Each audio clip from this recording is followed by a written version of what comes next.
before you make a jump or a change, it's always good to have aspirations. It's always good to have goals and all these things. But what happens when you get punched in the mouth? What are you going to do? If you're looking to make a change and you want to really evaluate yourself, is rub that risk up against reality and just know that it's not going to be easy. Any change is not easy.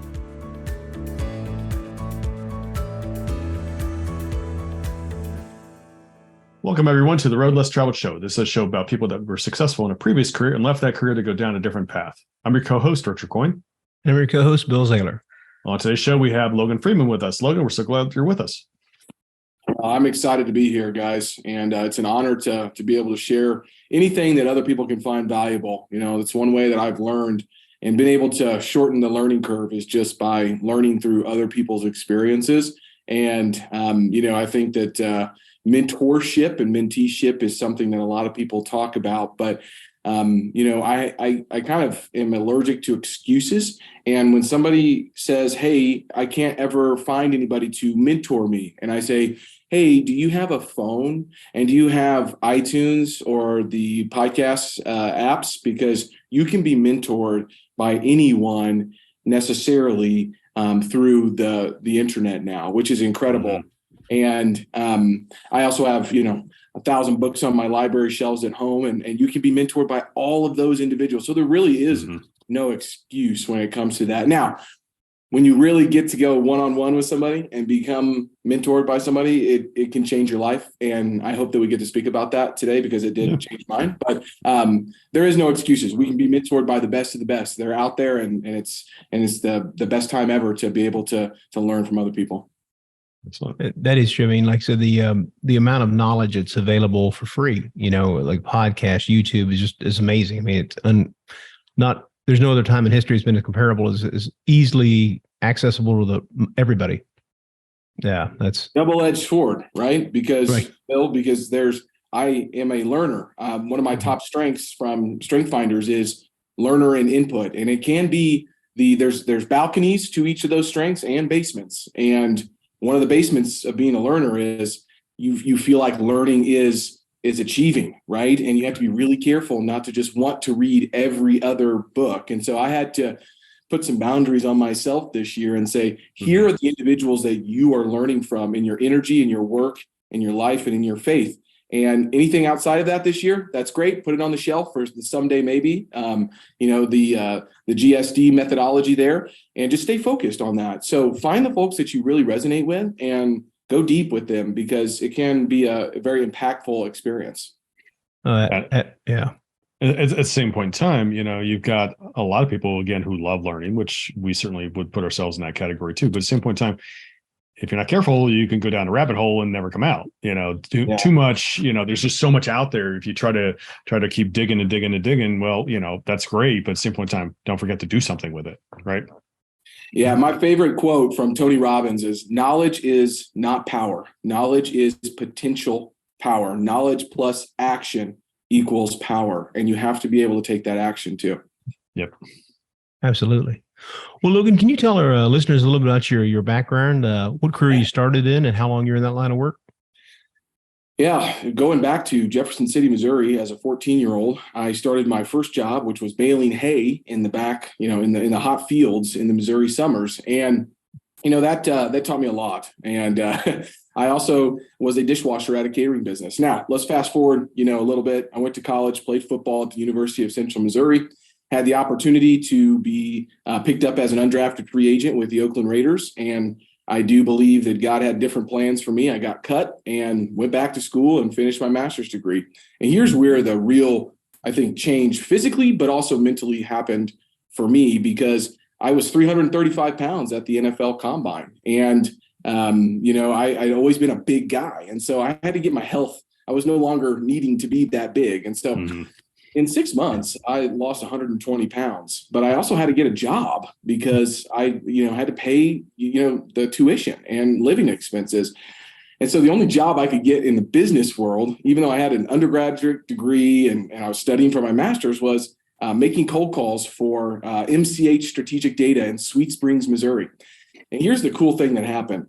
I heard early on that you could turn your car to the classroom on wheels. And so I had CD-ROMs, this is only like 10 years ago, but like I had CD-ROMs of Zig Ziglar and Tony Robbins. And then podcasts started coming along, and John Lee Dumas and Lewis Howes and of course, Robert Kiyosaki, right? And so I started to transform my mind through that period of time too. But being told no 255 times a day also created some grit, some resiliency. And I think that really allowed me to kind of take that and then parlay that into my next career, which was as a franchise consultant with Jimmy John's. I was their youngest franchise consultant they had ever hired.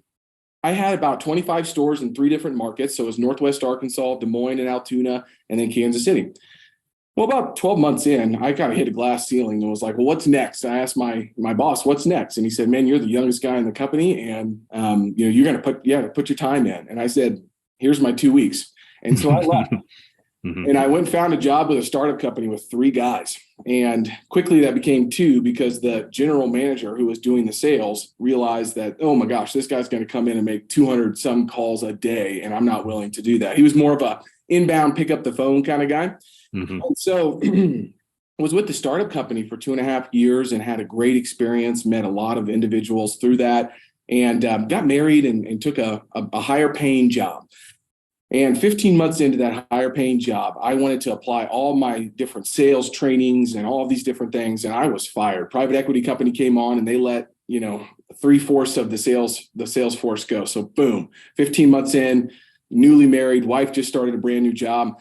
I'm fired. And I said, no more. I'm going to take these books that I've read, and it is time for me to utilize this knowledge. And so I started a sales consulting company, but I also took the position of a head of acquisitions for a $50 million fund that was buying single family homes here in Kansas City through a syndication model. And I was just a vendor. So I was just out there hustling, negotiating deals, finding deals, and did 140 transactions in 12 months. And I sat down with those sponsors and I said, well, where did the money come from? And they really said, well, we syndicated this. And I had never heard that word before.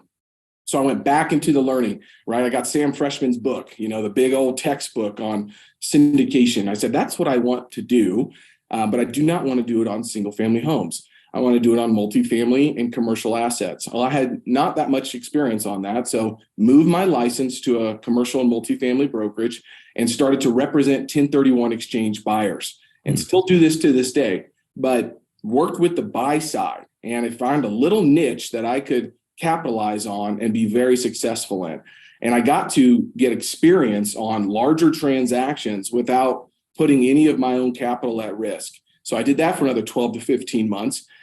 And then I said, okay, I think I've got enough money here. I'm going to start purchasing some assets. Well, here's the real big learning lesson is this is a team sport. And usually, somebody like myself is really good at a few things, but not all the things. And I quickly learned that I ran out of knowledge and experience very quickly on some of those transactions. And so I went to my mentors and said, what am I missing here? What do I need to do? What are the puzzle pieces that I'm not seeing? And they said, you got to find some partners. And so I went out and found partners who had operating experience, had finance, had operations and visionary type of technicalities. And we created FTW Investments back in 2019. And this is right before COVID. We started buying multifamily. And then going into COVID, we had a lot of multi-tenant shopping centers under contract. And then obviously, March of 2020 comes around and nobody knows what's going to happen to retail. So we paused on retail. We went back to our thesis and said, where do we think we can execute on? And we were able to purchase about 1,000 multifamily units from April to December of 2020. And that is when the Green Street Property Price Index was tanking. And so it was a really good time to purchase multifamily assets. And so did that and started to realize we need some back office and we need some more teams. So we started to grow the team and, multifamily got really competitive. So we stepped back into other asset classes. So now we have office, flex industrial, shopping centers, and multifamily in the portfolio. And we have about 28 employees now. And we are just looking to continue to grow and scale and operate effectively in today's marketplace. We're young guys. And one of our business partners is 10 years, senior to me. but going through real estate cycles and things like that is we're learning from our mentors and what we're going through. But having to be very conservative in today's day and age right now, just because we are a younger firm, and a lot of the folks that we talk to on a regular basis say, hey, the name of the game is staying on the field. And I don't subscribe to stay alive till 25. Sam Zell said back in the 90s, and it was 93, I think he was at ULI, he said stay alive till 95. But Sam Zell was also he's called the grave dancer for a reason, right? I mean, he was purchasing assets at a very discounted rate. And so, long story short, we've started to really beef up kind of operations, continue to find more and more investors open to asset classes outside of multifamily. And we're spreading out geographically now as well. So we're in 4 states: Missouri, Kansas, Nebraska, and Iowa. Like to get into Oklahoma, Arkansas, if possible, and looking to continue to grow the portfolio. Nice. That's great. Very nice. Yeah. So Logan, when you were at the Raiders, I'm sure at 335, you were a safety, right? Believe it or not, I was a center. I played left tackle in Division II. And then I played center my last season because there was no way a 6'2" guy was going to play left tackle in the NFL, And when I got out to Oakland, it was just a different level of, one, physicality, but two, the game and the speed of the game. You got to believe, I was going up against guys from the SEC and the Big Ten that have been playing at that speed and that level. No longer was I the biggest, fastest, strongest guy. Physically, I was good. I tested out fine, and that's why I got the opportunity. But the speed of the game, really kind of was a hard thing for me to adapt to. So I ended up moving to guard, never played guard, because they had a center that they had that they really liked. And so, long story short, it wasn't the right fit, but it was an extremely, eye-opening and humbling experience just to recognize the level of professionality in professional sports and looking at it as a business. And honestly, the passion for me really was around setting goals with the team and working together. And yes, once you make the team, it's sort of like that. But when you're a free agent, or undrafted free agent, you're just trying to make a roster spot, there's not a lot of help happening around that locker room. So anyways, it didn't work out for me. Had the opportunity to continue on with the 49ers and just said no and went back to school. Yeah. Good for you. Good for you. Yeah. You're right. It's really tough. Again, people, that's not a small guy, 6'2", 335. David Andrews of Patriots grew up in our area, and we knew him, his family as a young guy. And, he was a similar size that, he was able to do well. And again, but it's pretty rare because you're right. Most centers are what, like 6'5", 6'5" plus. Yeah. And, honestly too, it was just I'm more of like a tight end body type. And I was eating 10 to 12,000 calories a day just to keep that weight on. Some of those guys were wearing 4X shirts and just filling them out. And I'm just like, you know what? You are just a larger human than me, and good for you. But that's, it's just a different, you see those guys on TV and you're like, man, they don't look that big until you get on the field with them. And you're like, each one of these persons, even the receivers are larger than me. It's just, it's crazy, man. It's just wild. So Logan, as you look back, maybe your cold calling days early on, or maybe it was your NFL. Is there a funny story you can share? Oh yeah, you bet. Getting into the cold calling at Sweet Springs, it was so fun for me because I love to be able to say, here's the target and here's what I need to do to be able to accomplish that target. Well, so many people had like this resistance to getting on the phone and just getting told no, and for me, it was like, that's just a step that I need to take to be able to achieve this goal. They're not saying no to me personally. So you have to kind of remove that, personal, opinion. They're not saying no to you. They're saying no to what you are saying and you're offering. So either you get better or they're not the right client. And so it just kind of, helped me understand business more, because in my MBA program, we're learning regression analysis and we're doing, charts and accounting and stuff. And I always had a hard time grasping, like, well, what is what is business? Like what are we doing here? We're talking mostly operations. And what I gravitated more towards was the communications, the marketing, the sales, the ability to have, an idea that you have and then influence somebody else to see it in at least a positive light. That was really interesting to me. So the psychology of business is still something that I love to do. And so I'm sitting there, and I'm making my cold calls, and we're in a cube farm and just rocking and rolling. And I know we started, like 2 or 3 people started in my position, when I started, and I would be done with my 265 cold calls by lunch. And they said, well, look, what do you do the rest of the day? And I said, well, I'm really big into fitness right now because I'm losing all this weight. So I would literally just like read fitness articles and just, kind of goof off the rest of the time because I had already hit my quota. But here's the funny story was there was one product that they said, hey, if you sell this product, then your splits are going to be so much better, right? Like it's just this hard value add type of product. It's not a commodity because we were selling lists of data. Okay, well, this product was basically a software system that aggregated that and allowed the client to pull their own lists. And so I focused 100% of my efforts on that product and figuring out the benefits to that and just selling that instead of the low value kind of commodity type of task. And so, I get in there and it's like February and I sell that twice and I've already hit the sales quota and everything for the year. And I just remember Tracy, she was a wonderful lady. I think she might still be there. She was like, what are you going to do the rest of the time? And I remember meeting with my boss and my boss was like, hey, you've already done your quota, you've already hit your numbers. And she said, how can we keep you excited about working? I said, look, I'm excited about getting better. And that is the biggest thing that I'm trying to learn. So if you have people that will pour into me to help me get better, then fantastic, let's do it. But, they never really did. And they also knew I was kind of had 2 feet out the door because I was headed out to that one. But, that's not really a funny story. It's more of a learning lesson story. But when I look back to, the NFL, one of my funniest stories, I guess, is meeting my offensive line coach for the first time. And his name was Tony Sperano. God bless Tony. He's not around anymore. And I have my own opinions on why, but Tony Sperano was the head coach for the Miami Dolphins for a long time and was the offensive line coach out there. Well, he was about 5'5" and, 250 pounds. So not the fittest guy, not the most physically demanding individual, but he could command a room of 7-foot guys, that weigh 250 pounds more than them through his just mental knowledge of the game. And so the funny story was this, you have all these undrafted free agents coming on. And I remember going back to the hotel after the first practice and the first meeting room practice, which the mentality of the meeting room was actually harder than the physicality on the field. But we went back to the hotel and I saw 3 or 4 guys packing up their bags.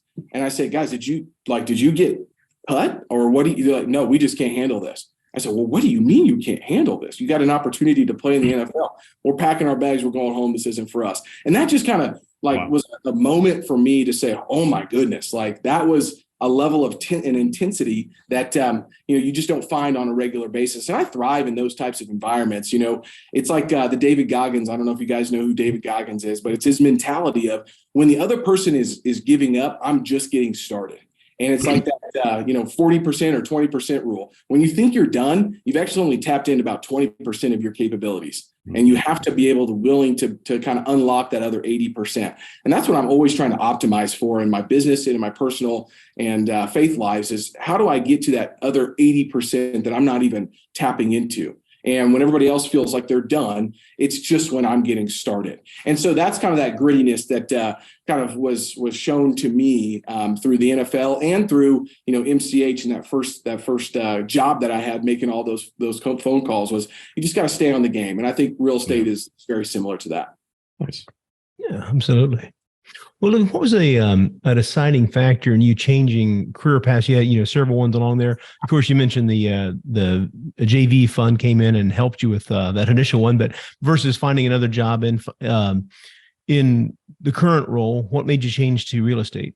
Well, so I'm big on reading books, like I've mentioned, and knowledge, but it's fine to have ideas that are complete at the theoretical level, but there's another part of that, which is being effective at the applied level. And so I had some mentors in my life during that period of time where I was reading the books and seeing the ideas, and I could conceptualize those, but then I had mentors that were actually living those out. And for me, seeing both of those components put together got me really excited. And then I saw a quote from somebody, I don't remember who the quote is from, but 90% of millionaires were made through real estate. No idea if that's true or not. But here's the thing. I do think that millionaires and really wealthy individuals understand leverage, and they understand passive income that doesn't require their time. And so I saw that being lived out, and that got me really interested. And so I wanted to understand the mechanics of commercial real estate, doing transactions, how it works, thesis, and all of that. But and so I did that as a practitioner, but I also knew that there was this wealth building component. And so the syndication world, the private equity world, allows you to do both. You get to be an operator if you so choose to, and you be able to be a practitioner while you are building wealth. And being able to do that together was really interesting to me and got me very excited. And the first time I saw that being done was through those sponsors at the fund on the single family home side. And so that was just an eye-opening experience that if I can, one, build a business that has operating and in organizational expertise in doing real estate, that's fantastic. But that's always just chasing the next deal, transaction treadmill, chasing the deal. But if you can chase the deal, get the deal, own the deal, and manage the deal correctly, then you can build wealth at the same time. And I figured if I could do both of those, potentially I can shorten this curve of being financially free, whatever that means to whoever the individual is, and be able to control my time more. I'm very big on my faith, my family, my fitness, and then my future in that order. And so I want to be able to have an impact on all those different aspects of my life. The only way I can do that is not be tied to my time and being rewarded for, the time that I'm spending. And so I look at that and say, okay, well, what businesses or what industries allow you to do that, and it has been repeated on a pretty good track record? Well, I think real estate can do that in a lot of ways.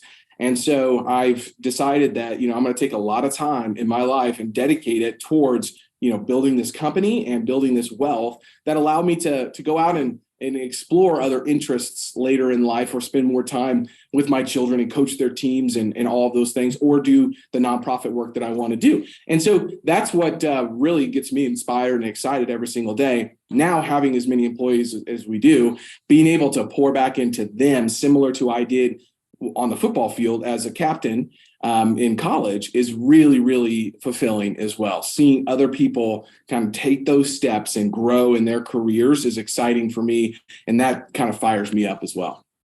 Oh, that's great. Logan, as you were perhaps getting FTW going, were there some initially some obstacles you had to overcome? Oh, yes. Being a brand new firm with no track record and limited experience in operating is still today the largest, kind of challenge that we have to kind of climb, and the hill that we have to climb.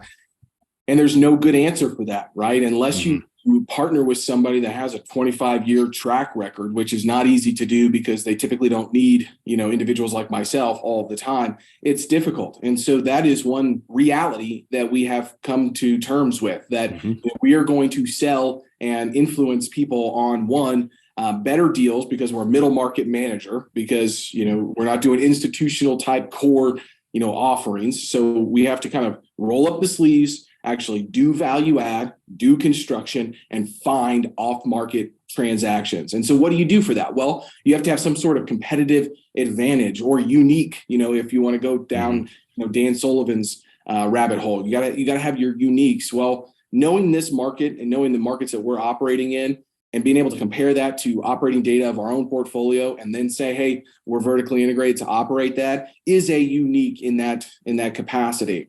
Now that still is a challenge to this day. And it created another challenge, which is you actually have to operate commercial real estate. And so we got into, EOS and the accountability charts and really understanding how to run a business and putting people in roles and responsibilities and moving that around and doing those meetings, those level 10 meetings.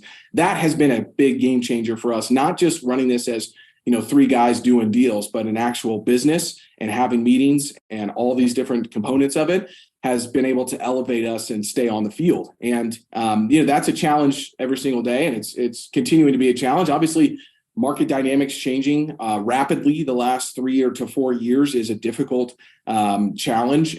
But that's, again, kind of that unlocking that 80%, right? When it gets harder for other people, they're probably going to give up. And so those easy market entrants are going to go away. And maybe some deals that they did won't succeed. And so maybe we will be there to pick those up. So early on challenges for sure, track record experience. Now we're 3-4 years into this thing. We have a little bit, but not a lot. This is a long-term game. So we are working on creating more of those exits this year to be able to show investors and show partners and show vendors and show the community that we're here to stay and we're here that we can deliver on those results, and lots of learning lessons within that time, obviously. Yeah, absolutely. Well, as you think back, what was one of your first victories that kind of solidified the fact that you were on the right path and this was going to be an achievable career for you? Yeah, I think that being able to say the partners that we started with back in 2019, it's 2023 now. I know that doesn't sound that long, but when you go through a COVID, you go through the growth that our company has, and you're still together. You're still communicating, you're on the same page. That takes dedication, just like a marriage does. It takes work and it takes communication and it takes a lot of time to be able. So a victory for me now, looking back, is saying, man, there's a lot of times where we probably could have just, sold the deals that we had and said, you know what, this is too hard. We're done. Go back off to being producers. But embracing the challenge of turning it from a producer to a leader is something that I'm very, very excited about. And so now we have employees that have been with us for 15, 18, 24 months. That's a huge win to say, hey, we're building something, some sort of culture that's attracting a certain type of individual that we want to be around. And we've got still our first hire that has moved up the ranks at our company. And that's a big win. So I would say just the cohesiveness of the core founders and then being able to disseminate that culture, and core values and mission statement to others and get them excited about it is a huge win for us. Excellent. That's great. Logan, so perhaps with FTW, is there a more recent humorous story that you can share? Oh, yes. Every closing seems to be oh my gosh. I'll just point to one, we purchased probably one of our best multifamily deals in ever as a firm, back in December of last year, 2 years ago. Well, December comes around this year and we've got, these deals that we need to get closed. And I've told myself like, hey, and I've told our team, we're not going to try to raise capital between Thanksgiving and Christmas or to get debt or to get the title companies or anything like that. And of course we come up and it's like December 31st, New Year's Eve. I'm working until like 4:30 p.m. on New Year's Eve, working on getting the last capital in so we can close the next day. It was just, oh my gosh, I can't believe I put myself through that again. We got it done. It's accomplished now. But like one of those things is around just knowing timing in this business. It's not like a manufacturing company necessarily that you have, shipments coming in and based off that shipments, you need to produce this much. This is so time intense, this business. And so it's hard to turn it off, And so, one of those things, the funny things is just kind of a story. I was just kind of, hanging out with the guys and I was like, man, why do we do this to ourselves every single year? At the end of the year, we're working up until the last minute to get something in, but we got it done and it feels good to be where we're at right now in regards to that deal. But in the moment, I'll tell you, it was very stressful. And that has created kind of a new skill set for me, which is dealing with stress in a most positive way that you possibly can. So I do all kinds of crazy things. So here's the funny story out of all of this. It's like 65 days ago, 75 days ago now. and I start to look at ways that I can reduce stress, whether that be positive stress or negative stress. But I look at my days like I have 3 days. I have my mornings, which is kind of physical and mental for me. It's my morning day. Then I have to get the kids ready. I have 2 young kids, get them to school, all that stuff. Then I have my working day. Then I need to be able to turn that off and become a husband and a father, right? And in 2020 and 2021, I did not do this very well. But so my wife's like, why are we going to Tractor? We get the kids in the car. It's like Christmas Eve or something. She's like, why are we going to, Tractor Supply?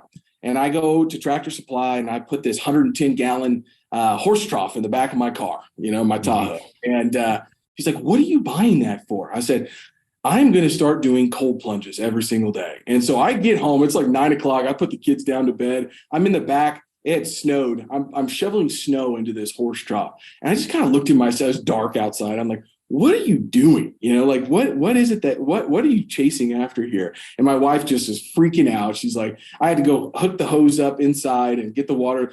Anyways, I've been doing, cold plunges and things like that for about 60 days now. And it has been able for me to be able to deal with stressors in life in such a more positive light and created more mental, grittiness, I suppose you could say. But the funny story is like now every single morning I go out, I have a hot tub out there that my kids love to get in, and my cold tub, and my wife and my daughter, every time I come up from, being 20 degrees outside in the cold tub at 33 degrees for 7 or 8 minutes, Isabella looks at me and she goes, Daddy, did you get in your cold tub? And I'm like, well, yes, I did. Feel my skin. And so it's just kind of one of those funny things that there are weird, unique things that you can do out there to set yourself apart.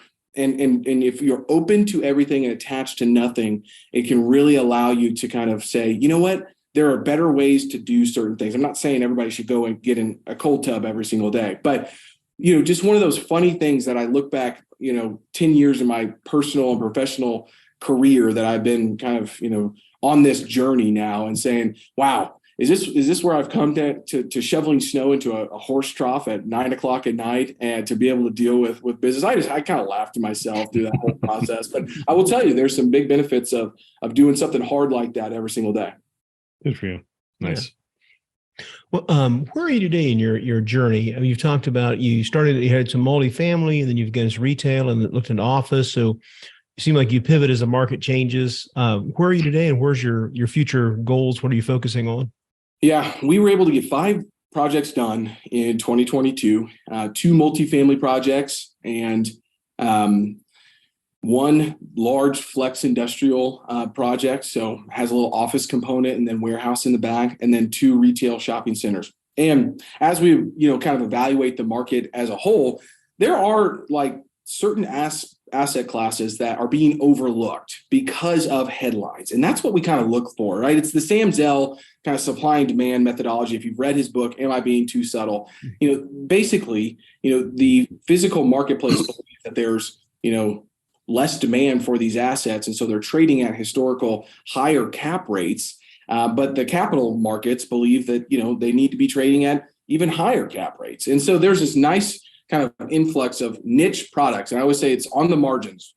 I steal this from Russell Gray, but real estate, the riches are in the niches, right? And so if you can find those niches and be able to really understand, macro data and then find anecdotal evidence to back that up in your marketplaces, that's usually where good deals are done. That's from my experience, at least. And so, we've really tried to focus on neighborhood retail shopping centers that have 25 to 50,000 traffic counts. They're surrounded by suburban neighborhoods. They have e-commerce resistant service-based tenants. So you think about your chiropractors, your potentially financial advisors, things like that. The bank out parcel that you drive through, or the Scooters coffee that you drive through. And, that's less marketed out there from a what I will just say, easy, accessible kind of content perspective. And so people aren't necessarily as open to those investments, but these things are trading at really good cap rates. They performed really well during a very difficult period of time because they were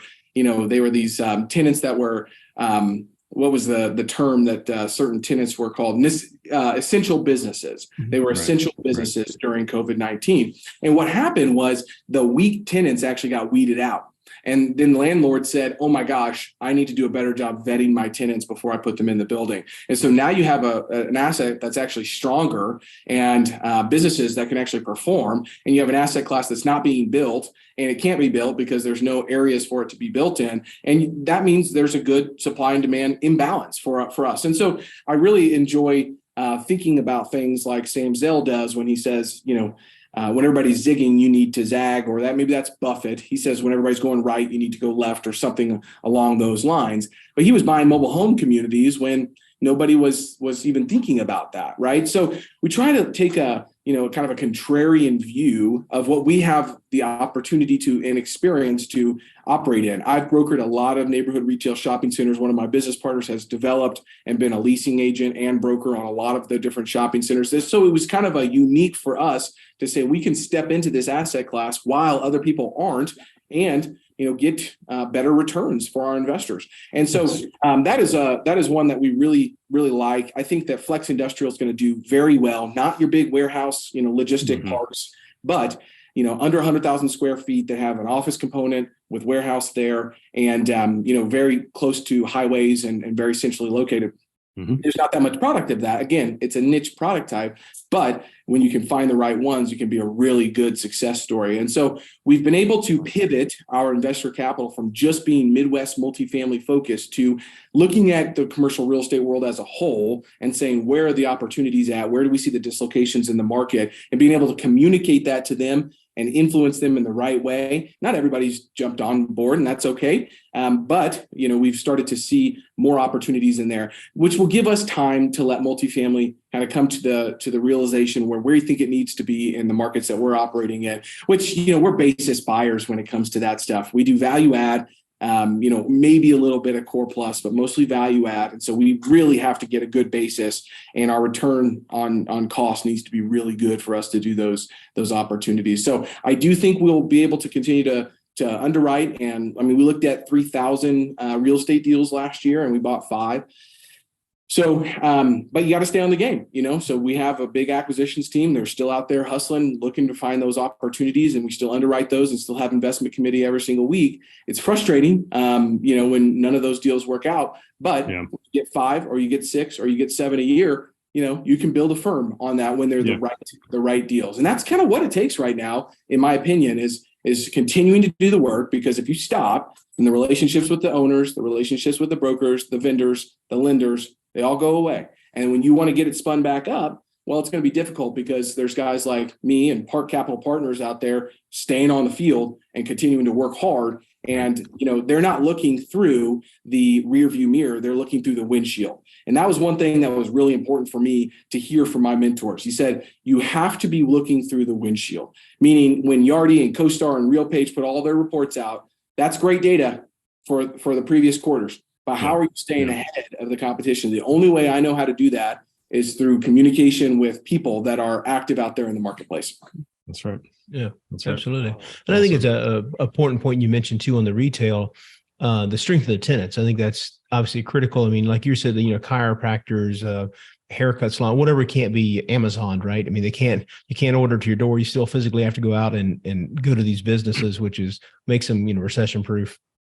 Yeah. 85% of all retail sales still happen in brick and mortar. And that is a stat that not a lot of people know. And during COVID, the height of the pandemic, it jumped up to 16.4%. 16.4% was the web penetration. That was the high mark. So, people are still going out to shop. They're believing that they can find better deals in stores now than they can online. And when there is some sort of, penny pinching going on, people tend to go shop for stuff at clearance stores and things like that, instead of just the convenience of tapping something on their phone, knowing that it's probably marked up 20, 30%. So at the end of the day, I think people want to get out. I just went to a regional mall here, and I couldn't even find a parking spot with the kids. And not saying that malls are going to do great, but people still want to get out. They still want to shop, and 85% of sales are still happening brick and mortar. So when you can find the right opportunities, it makes a lot of sense. Yep. So, Logan, as you think about perhaps with your business, perhaps personally, I think you touched on this briefly, but if you would just elaborate briefly on the, anything you do to give back that you can talk about. Yeah, there's a nonprofit that I sit on the board of directors here for. And, growing up in Jefferson City, is a good place to grow up. Not a lot of like, hey, you can start a business and make it big here. I'm not saying you can't, but I just thought that, maybe a bigger city would be a better place to do so.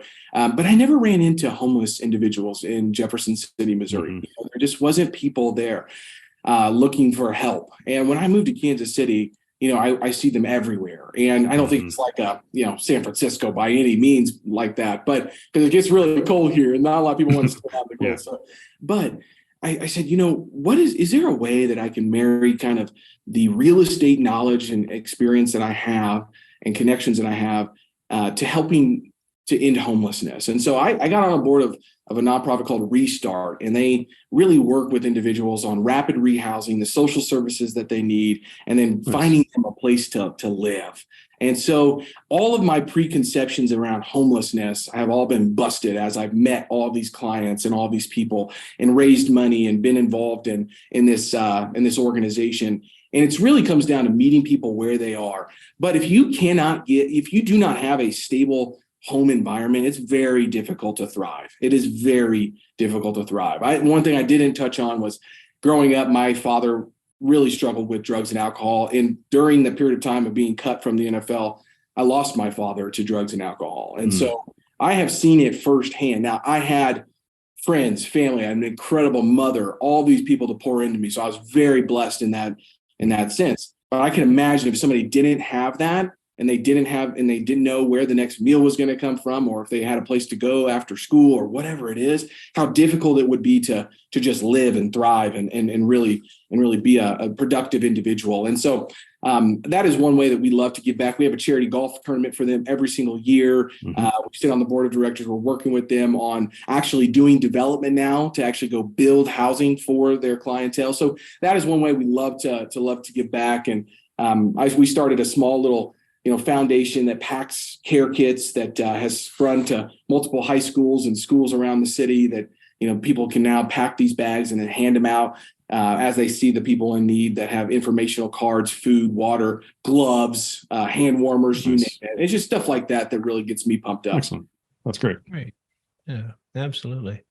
Well, Logan, is there something that FTW Investments or yourself have done in the recent, last 12 months that's helped you scale your business? Something you recently implemented?